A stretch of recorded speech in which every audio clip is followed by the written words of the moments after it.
اس وقت مجھے یہ بتانا ہے کہ ہر گھر میں الحمدللہ افطار کے وقت کھجور ہوتی ہے. الحمدللہ بہت ہی کم ایسے اکا دکا گھر ہوں گے جہاں افطار میں کھجور کا انتظام نہیں ہوتا ہوگا، ورنہ باقی ہر گھر میں کہیں مدینہ منورہ کی کھجور ہے تو کہیں ایران کی کھجور ہے، کہیں لمبی کھجور ہے، کہیں اجوا کھجور ہے، کہیں برنی تو کہیں قلمی، کہیں بہت پیاری پیاری کھجوریں ہوتی ہیں. لیکن کھجور کھانے کا مسنون طریقہ کیا؟ ہم لوگ کیا کرتے ہیں، جیسے اذان ہوئی مغرب کی یا افطار کا وقت ہوا، اللہم لک صمت و بک آمنت، دعا پڑھی اور دعا پڑھنے کے بعد سیدھے کھجور ہمارے منہ میں نہیں. اس وقت بھی میری ماں و بہنوں اور میرے محترم دوستوں اور بزرگوں اگر خیال رکھے تو بہت اچھا ہوگا.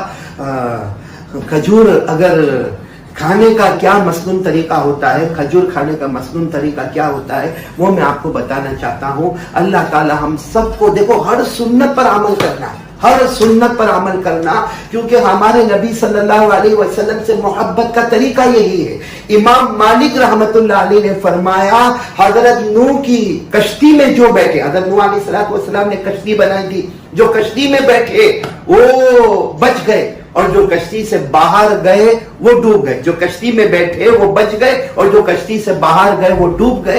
بس امام مالک رحمت اللہ علیہ فرماتے ہمارے نبی صلی اللہ علیہ وسلم کی سنتوں کا حال یہ ہے کہ جو سنتوں پر آ گیا وہ ایسے جیسے حضرت نوح علیہ السلام کی کشتی میں بیٹھ گیا، کنارے پر پہنچ گیا، اور جس نے سنتوں کو توڑا وہ ایسا ہے جیسے حضرت نوح کی کشتی کے باہر گیا اور پانی میں ڈوب گیا. تو میں بات کر رہا تھا آپ کو کھجور، دیکھو جیسے میرے ہاتھ میں یہ کھجور ہے، کھجور کھانے کا مسنون طریقہ یہ ہے جو ہمارے آقا صلی اللہ علیہ وسلم کے کھانے کا طریقہ تھا. اور اس سے سوچو ہمارے نبی نعمتوں کی کتنی قدر کرتے تھے. سب سے پہلے ہمارے نبی کھجور کو کھولتے تھے. دیکھو میں نے آپ کے سامنے کھجور کھولی تو یہ کھجور کو کھولنا گویا ایک ہمارے نبی کا طریقہ ہو گیا. پھر اس کے بعد ہمارے نبی بیج کو نکالتے تھے، جیسے یہ بیج نکلا اور اس کو چوستے تھے. یہ ہمارے نبی کھجور کو چوستے تھے. تو کھجور کو بیج کو نکالنا اور چوسنا یہ دوسرا طریقہ ہو گیا. پھر ہمارے نبی اس کو اپنی 2 انگلی پر رکھ لیتے تھے، 2 انگلی پر، ایک روایت میں 2 انگلی، ایک روایت میں انگوٹھے کا بھی ذکر آتا، اور پھر اس کو دسترخوان پر پھینک دیتے تھے.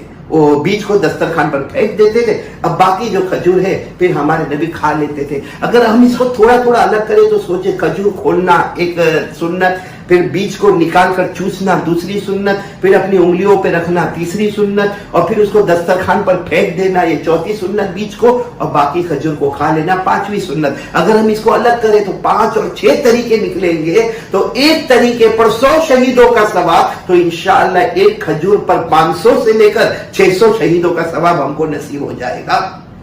یہ ایک سنت آپ کو بتانی تھی، بہت ضروری تھی جو میں نے آپ کو بتا دی. انشاءاللہ اب سے ہم کھجور اسی طریقے پر